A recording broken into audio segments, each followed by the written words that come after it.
Ryan here, 5-Star Engines. Well, it's another fun day repairing my favorite Snowblowers. And we've got a Brute with a small Briggs & Stratton engine. Yeah, kind of like the older style. Customer said it wouldn't start, had no spark. He bought a new spark plug and I was fooling around with it, and I trusted him, and yeah, I jumped a couple of feet. It's got all kinds of spark. But once again, as you've seen, I've mentioned about the ethanol and the fuel and all the problems.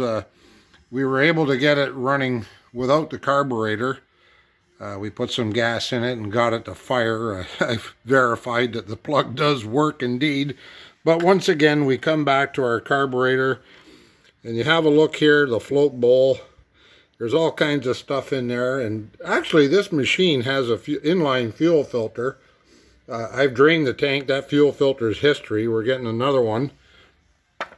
But the big concern here is we're going to dig into the little tray of parts. This is your jet that goes on the bottom.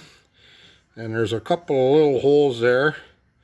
Kind of hard to see, but I can assure you that this thing is plugged solid.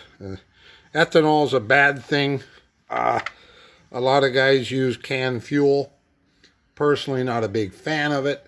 But you can treat your fuel with Stay-Bill. I don't work for them. They don't pay me. The only guy who pays me is me. But anyways, you know, or drain your gas. You know, you're going to get rid of a couple of dollars worth of gas. Going to save you $75 or $100 in service down the road. So there you go again. Dirty fuel. It's just a terrible thing in a small engine. So we're going to clean her up in the electrostatic cleaner and get this thing back up and running and on its way.